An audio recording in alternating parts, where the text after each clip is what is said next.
ligar. Sabe, talvez você precise acreditar. Talvez ele já tenha até falado alguma coisa com você, mas você está achando que é algo da sua cabeça, que é algo da sua mente, enfim, não sei. Mas para o corpo funcionar bem, cada membro precisa funcionar bem, amados. Eu sinto que tem algo, mas eu não consigo discernir o que é. Sabe, eu sinto a presença do Espírito Santo muito grande, uma presença de glória muito intensa, como se algo tivesse para acontecer. Talvez não seja algo que seja trazido à luz nessa noite, não sei, mas o Espírito Santo está gerando algo, amado. Você precisa estar ligado, sabe? Você precisa acreditar. Não sei se você ora pedindo a Deus para que Deus te dê os dons do Espírito, mas os dons do Espírito são para nós, amém, amado? Os dons do Espírito é para a tua vida, é para equipar o corpo, são ferramentas, sabe? É como se esse lugar aqui fosse nosso local de trabalho, e o Espírito então nos dá ferramentas para que possamos trabalhar. Se nós chegarmos nesse lugar sem ferramentas, nós não vamos poder fazer muitas coisas, e as ferramentas são justamente esses dons. Existe uma manifestação do Espírito, mas aí você precisa pegar a sua ferramenta, o dom que Ele te deu, precisa se colocar no lugar que Ele te conduz. Porque a manifestação, beleza, nós sabemos que é uma manifestação, mas toda manifestação de Deus deve ser para produzir alguma coisa, deve ser para trazer luz a alguma coisa, deve ser para dar direção. Então por isso nós precisamos que a igreja esteja equipada e funcionando dentro disso. Sabe, consagre a sua vida, Nath. Creia numa vida espiritual. Nós temos falado aqui. Creia numa vida espiritual, cara. Você não é um corpo, você é um espírito. O corpo é só a roupa que Deus deu para o teu espírito. Você é um ser espiritual, cara. Então, consagre a sua vida, ore, busque a Deus e peça a Deus. Deus, me dá os dons aí, me dá as ferramentas, ao Senhor. Me dá a revelação. Isso é de Deus para nós. Você pode viver a sua vida cristã sem os dons, amados. Igual muitos aí vivem, muitos nem creem. Mas são irmãos nossos, amém? Não é porque não creem, não é porque não acreditam nos dons, não é porque não querem a manifestação dos dons do Espírito dentro da igreja, que eles deixaram de ser nossos irmãos.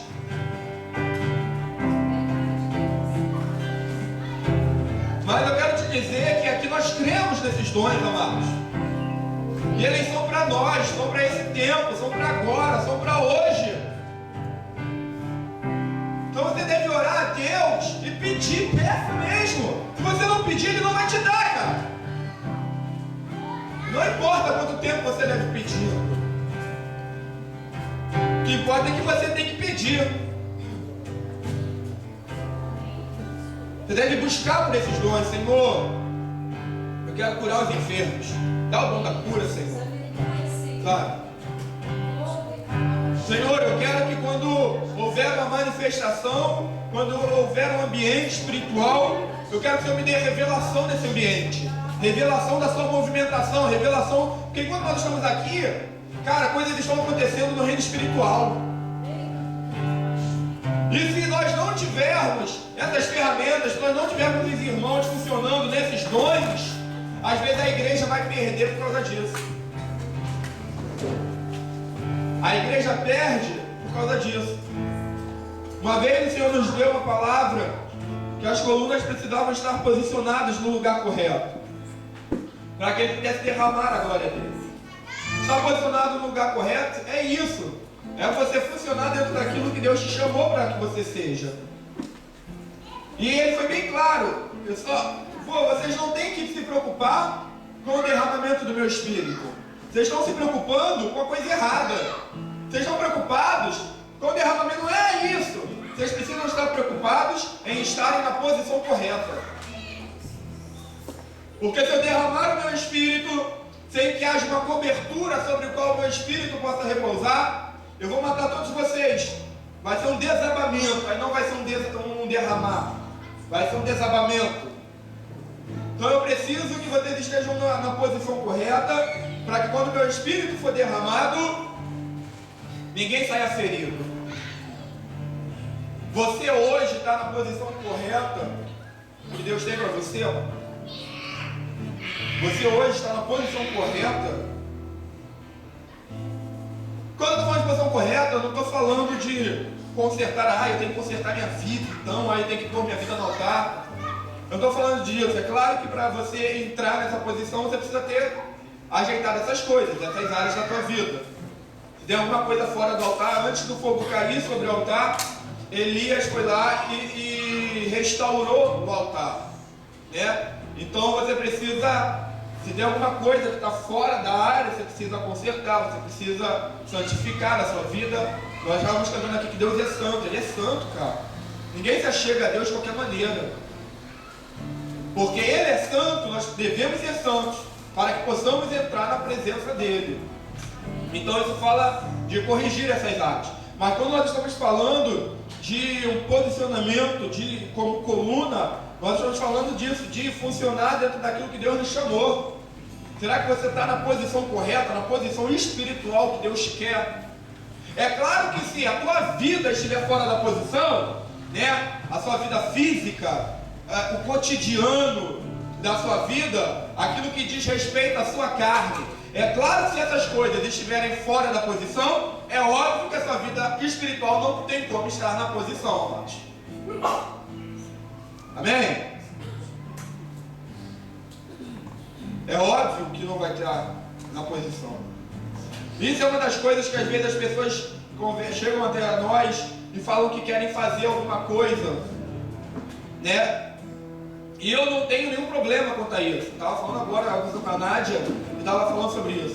Eu não tenho nenhum problema que você, pastor, eu quero fazer um evangelismo, eu quero fazer um turno de oração lá em casa.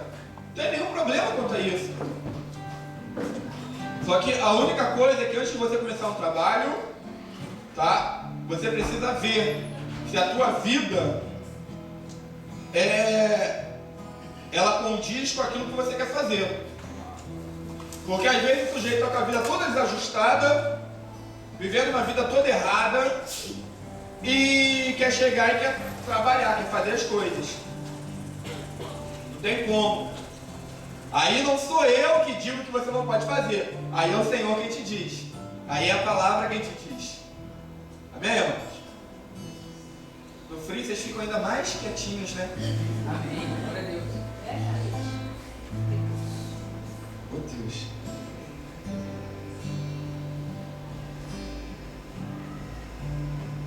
Cadê o meu pentecostal que não chegou ainda, Senhor? Manda ele, João. Fala amém comigo, Senhor. Aleluia. Oh, glórias. Aleluia. Eu gosto de falar aleluia, amados. Eu gosto. Aleluia, louvado seja, né? Aleluia. Não fala aleluia toda hora. Aleluia. Glória a Deus. Eu falo glória a Deus. Tem igreja que não fala glória a Deus, não. Tem vergonha, né? Não falo nem aí. Glória a Deus. Eu quero é Deus, não quero, o problema é Deus. O que eu falei aqui na glória? Nada a ver. Mas enfim. Aí não sou eu quem digo que você não pode fazer. Irmão, você não pode ter um grupo de oração na tua casa. Irmão, você não pode começar um trabalho evangelístico. Não sou eu, cara. Aí é a palavra quem diz. Se você está vivendo uma vida toda errada, toda desregrada, dos padrões básicos que Deus requer, sabe? Se você está namorando e está tendo vida sexual com a tua namorada, cara, quem fala que você não pode começar um trabalho de oração na tua casa não sou eu, é o Espírito Santo. Como é que você quer fazer isso? As coisas de Deus são sagradas, não? As coisas de Deus são espirituais. Aí tu está no pecado, tu quer mexer o coração? Tu está no pecado, aí tu quer... Ah, pastor, mas quem não está no pecado? Pô, beleza. Todos nós estamos no pecado. Mas aí é outra coisa o cara que está namorando e quer ter relação sexual com sua namorada e querer ter um trabalho. Eu estou no pecado, mas eu estou lutando para sair dele. Estou lutando para não viver dele. Eu não estou aceitando. Aí eu falei, não, mas eu também estou lutando para sair disso, pastor. Está lutando há 5 anos com a namorada. Não casou até hoje, mas vive fornicando. Aí querem falar, não, mas eu também estou lutando.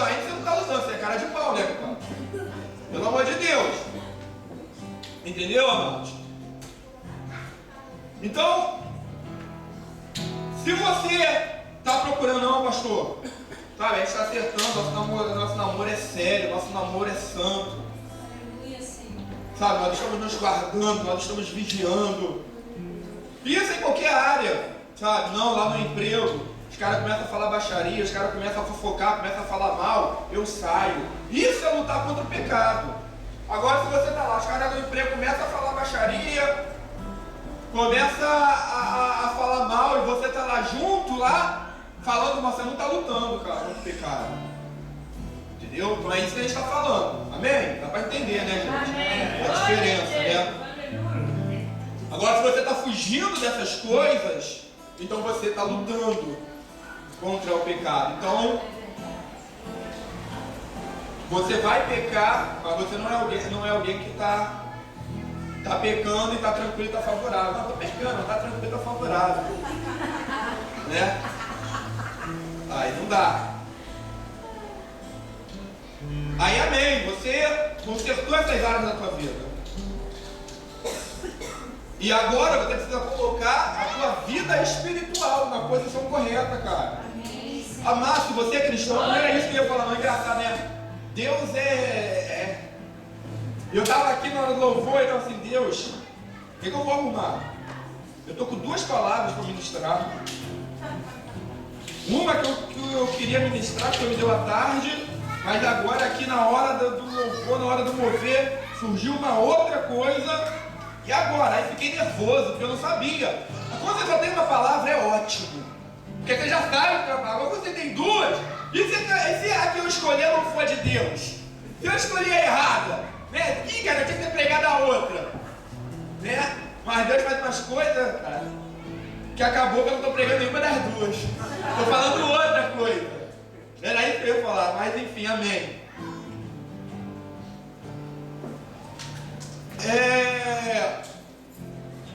Nós estamos falando de posicionar a vida para que Deus possa nos usar. E se você é cristão, cara, você precisa estar cheio do Espírito Santo.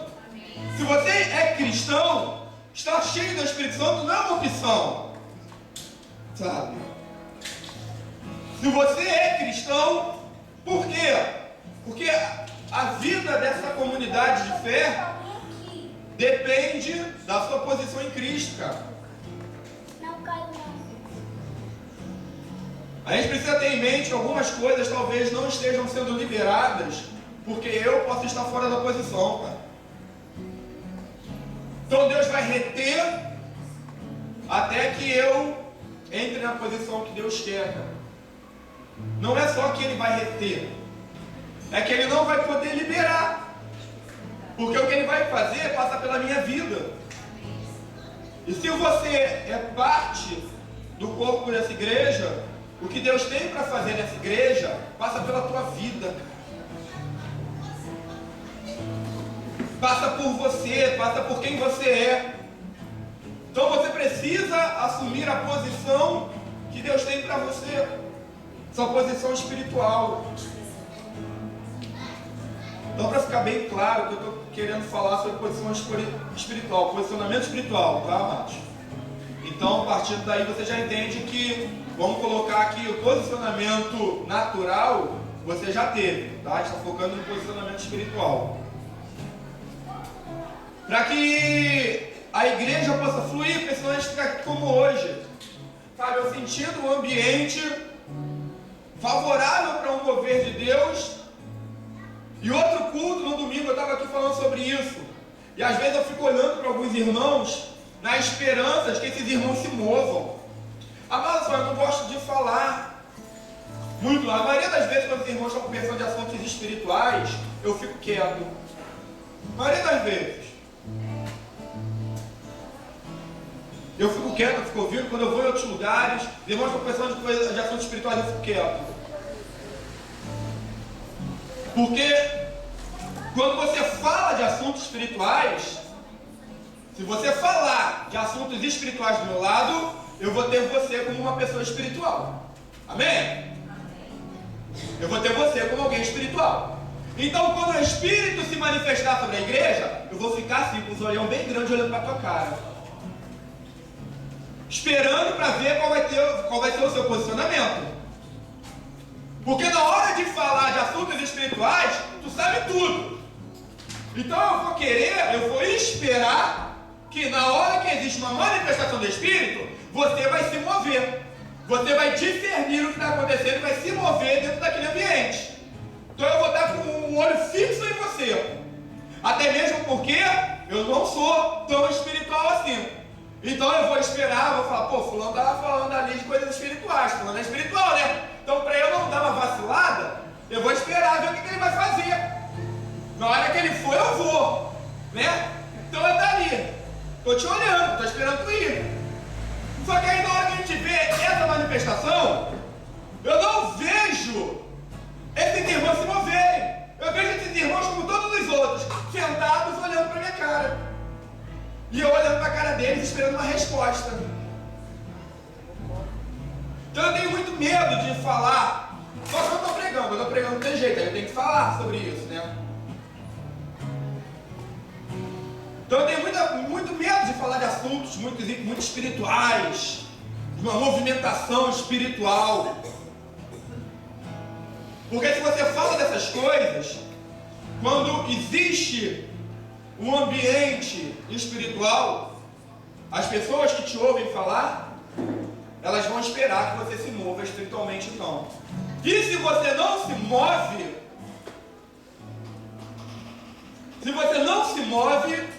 espiritualmente, se você não consegue reproduzir tudo aquilo que você falou, você vai deixar todo mundo. Eu tenho que medir a palavra, não usar uma palavra pesada. Talvez você possa frustrar as pessoas que te ouviram. Por isso que eu falo só de evangelismo. Eu falo só de evangelismo. Porque se eu estiver na rua e acontecer uma situação, vamos supor, né? O pessoal inventa tanto tempo que eu também vou inventar. Não. Se acontecer uma situação evangelística, aí eu vou me mover, cara. Aí eu vou saber como fazer. E aí também, se eu não me movo, igual ela. E falando de evangelismo, pô, a gente estava aqui e tu não fez nada. E a gente tem passado por esses dias. Dias de uma intensa movimentação espiritual, gente. E eu tenho orado para que Deus levante nessa igreja homens e mulheres, pessoas com discernimento espiritual. Com revelação mesmo. Com revelação, pastor, eu vi isso. Pastor, o Senhor me falou isso. Com visão, cara. Cara, não tenha medo de falar. Não tenha medo de falar. Se você falar, o máximo que pode acontecer é estar errado. Acabou. Quem nunca errou, cara? Quem nunca falou, eis que te digo, e você não estava dizendo nada. Entendeu? Mas, cara, é melhor você falar e estar errado do que você não falar e estar certo. É melhor você falar e estar errado,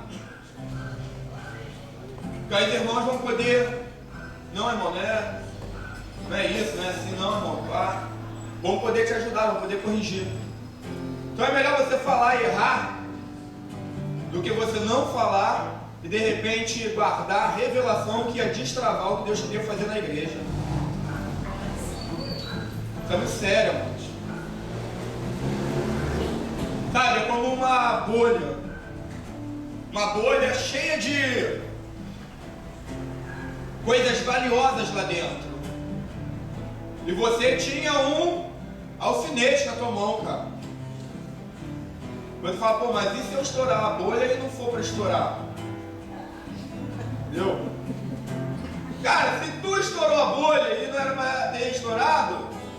Beleza, foi estourado, mas agora está todo mundo cheio de coisa valiosa. Agora, se fosse para tu estourar e tu não estourou, infeliz, eu estou voltando para casa de mão vazia por tua causa. Porque tu guardou o bendito alfinete no teu bolso. E às vezes eu sinto isso, um ambiente onde tudo precisa é de alguém que vá lá e rompa a bolha para que o Senhor se derrame, amados. Verdade, Deus. Oh, Só que talvez você esteja guardando isso com medo de estar errado. Cara, deixa eu te falar, você vai errar muitas vezes. Até você acertar a primeira vez, você vai ter errado muitas vezes. Quem aqui já começou a fazer um trabalho, vamos supor, um trabalho manual? Você errou muitas vezes, até você acertar. É por isso que você foi treinado por alguém. E só quando essa pessoa viu que você acertava, é que ela te liberou para você fazer sozinho. Agora, enquanto você não errar, guarde isso. Enquanto você não errar, você também nunca vai acertar. Ninguém tem uma caneta e um papel não, né, para mim, tá?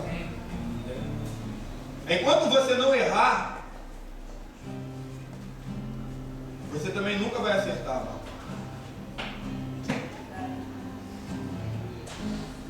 Então, deixa eu te falar, eu estou procurando por homens que errem. Eu sou meio herético mesmo, né? Por que os caras gostam de mim? Valeu. Eu estou procurando por homens que errem. Sabe por quê? Os que erram hoje são os que vão acertar amanhã. amém. Os que não erram hoje são os que não vão acertar nunca, porque tem medo de tentar.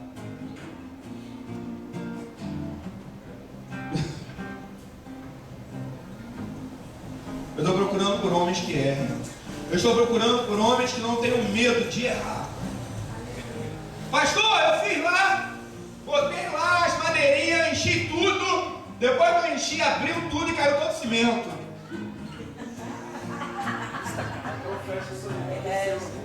Entendeu? Amém, cara. Mas você fez, fiz. Você encheu, enchi. Caiu tudo, caiu. Aconteceu isso, os crescimentos? Aconteceu, né, Dô? Aí o que você fez? O que você fez? Fez de novo. Caiu de novo? Falo 2 vezes. Não tem problema. Não, é muito bom que tenha caído 2 vezes. Aí o que você fez? De novo. E aí, caiu de novo? Caiu mais de novo. Aleluia! Aleluia, gente! Glória a Deus! Estão entendendo como é simples? A gente mistifica muito a parada. Sabe? Uma pirâmide, uma aura, uma pedra. Espiritual é simples. Se não for simples, não é espiritual, é humano. É isso, cara. Foi lá, tentou, abriu, caiu o cimento todo. Aí tentei de novo. E aí, se não, caiu de novo. Mas você tentou, tentei, aí conseguiu. Por quê? Porque não desistiu, cara. Porque tentou. Glória a Deus. Fez a primeira vez e errou, mas fez. Só conseguiu fazer certo porque primeiro tentou fazer. Ainda tenha dado errado, mas fez, cara. Aleluia. Então às vezes você está com medo de liberar algumas coisas, achando que não é de Deus. Pode não ser, cara.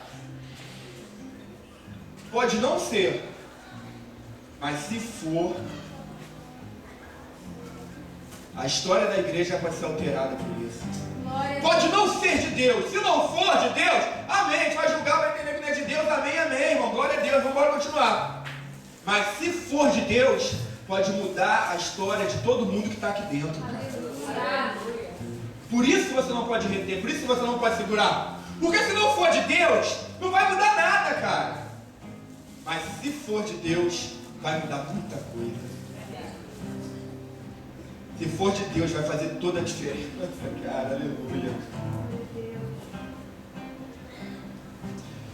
Então eu estou à procura de homens corajosos, não de homens entendidos apenas, que na hora de falar sabem tudo, sabem todos os nomes, sabem todas as datas, sabem todos os lugares, mas não tem coragem de se mover dentro da igreja, cara.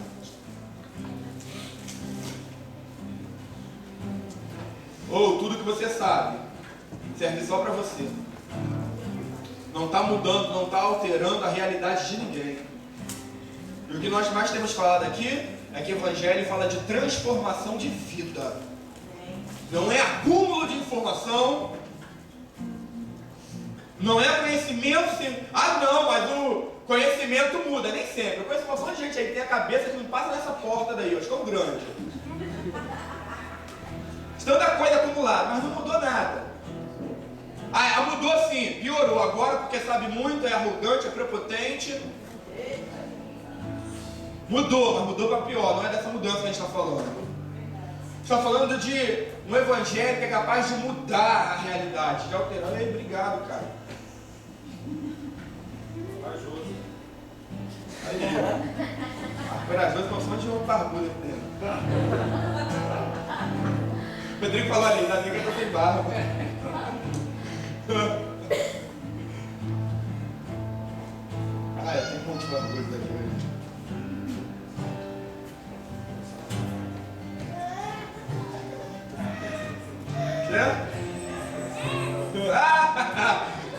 Corajoso, nossa, mas coragem. Sabe, amados? Então a gente está falando de um evangelho que pode ser praticado. Eu estou cansado de um evangelho que é lindo, que é tremendo, cara, que é galáctico. Mas ele é tão galáctico que está distante de homens e mulheres, simples mortais como nós. Então é lindo, é maravilhoso o que você fala. Mas se não puder ser comprimido num arquivo de forma que alguém pequenininho como eu possa viver, me desculpa, não serve, cara. E é isso que eu sempre falo. Cara, você não tem que ficar com as coisas que eu digo, você tem que olhar para a Bíblia. E eu vejo que quando Deus quis nos ensinar sobre um evangelho que pudesse ser pequenininho, Ele compactou a revelação dos céus em um homem chamado Jesus Cristo. E Jesus viveu uma vida simples ao ponto de que qualquer homem pudesse viver, cara. Então não me venha com um evangelho que é lá de Saturno, que é de Marte. Entendeu? É top o que tu fala, mas se não pode ser aplicado na vida de homens pequenos, esse evangelho não é funcional. Se não é funcional, me desculpa, mas não me interessa, cara. Porque a gente tem pouco tempo. Temos pouco tempo, amados. Jesus está voltando, Ele está cada dia mais próximo. Então não posso perder tempo com algo que é maravilhoso no papel, mas que na hora de ser traduzido para a vida humana, não pode ser aplicado. Eu não sei, cara, sinceramente, se eu estou errado, se não, se tem que ser essa coisa mesmo, grande. Onde alguns homens olham para si e dizem: pô, cara, isso aí é legal, mas eu nunca consegui. Eu nem entendo o que esse cara fala, quanto mais aplicar na minha vida. Jesus falava de uma forma que Bartimeu, cego, mendigo, pudesse entender. Jesus conseguia falar de uma forma que Zaqueu, chefe rico, publicano, entendia a mensagem do Evangelho. E falar da mesma forma, falar a mesma coisa, da mesma forma, num ponto onde Bartimeu, cara sem instrução, que vivia nas ruas, estimulando, também era capaz de entender. E o evangelho que ele pregou, tanto mudou, tanto alterou a vida de Zaqueu, como mudou também a vida de Bartimeu. Então não tem essa coisa não, porque meu ministério é para empresário. Eu falo só para... É como aqueles caras também só. Por isso que eu prego na rua, não tem nem falar. Aqueles caras que fazem faculdade. Tipo isso aí. Catedrático. Existe essa palavra? Nem sei. Existe isso, né? Meu evangelho é só para magistrado, é que eu prego só para pessoas com fórum privilegiado. Sabe? Cara, você. Então eu já te falar, isso não é ministério. Porque o meu ministério, o nosso ministério, não é falar só para pessoas com uma sabedoria, um QI muito elevado, e nosso ministério não é só falar para pobres, para miseráveis. Nosso ministério é ser igual a Jesus, amados. Seu ministério não é cantar no louvor, meu ministério não é pregar, não é ser pastor, não é ser evangelista, meu ministério é ser igual a Jesus. Esse é meu ministério.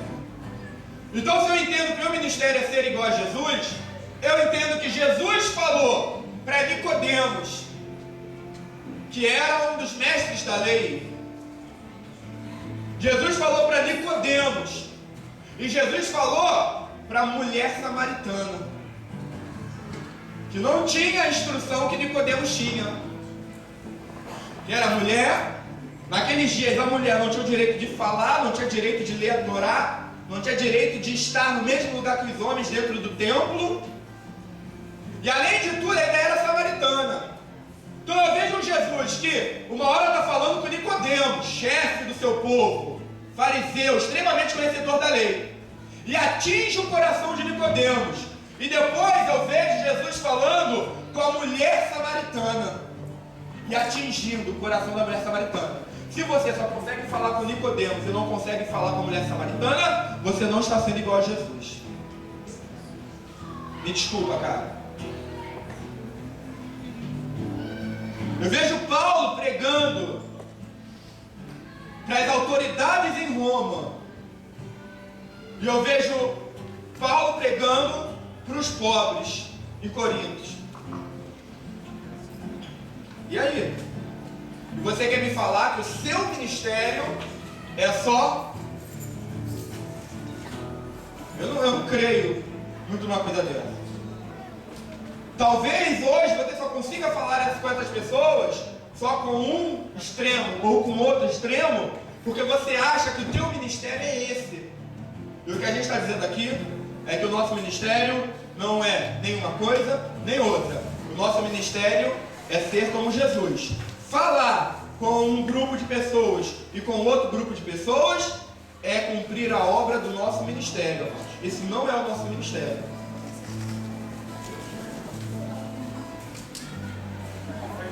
Ah, show aí. Aí me esquenta.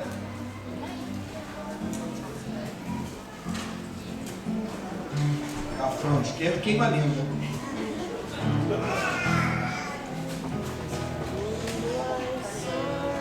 Amém, irmãos?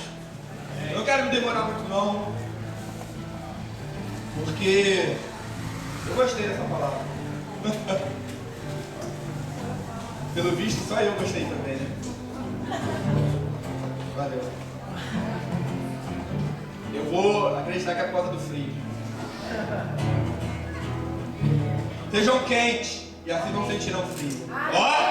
Que isso, hein? Ó, eu posso até terminar, eu vou acabar agora, que é pra acabar com essa, ó. Acabar com essa, fecha com chave de ouro, né? Vou cortar aí, Rodrigo. Sim, pode fechar o microfone. Sejam quentes, e aí vocês não sentirão frio. Amém, gente? Mas é isso. Então, o que eu quero dizer é que o nosso ministério é ser como Jesus, que entendia, que discernia, que pregava, que fazia a obra, cara, que tinha que ser feita, que não escolheu algo. O problema é que a gente está querendo escolher um ministério. Eu sempre ouço as pessoas sempre me perguntar: pai, mas como que eu faço para descobrir qual é o meu chamado? Leia a Bíblia. O seu chamado é ser como Jesus, cara. É ser como Jesus.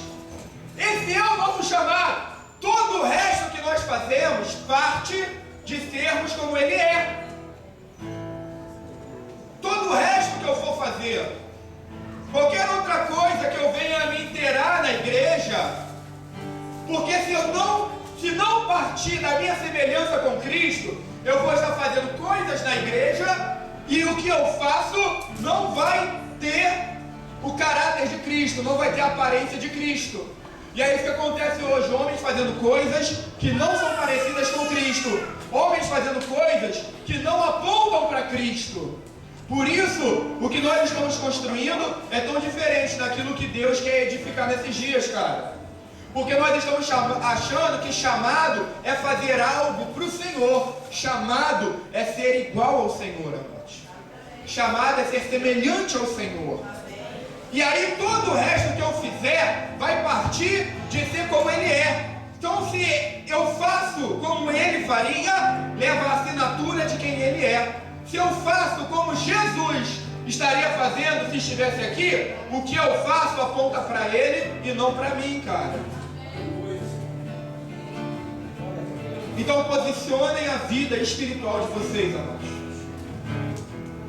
Posicionem a vida espiritual. Para que o Senhor possa falar com vocês. E assim vocês possam falar à igreja. E a igreja andar sempre alinhada na vontade de Deus. Busquem os dons do Espírito. Busquem, orem por isso. Orem, amados, jejuem.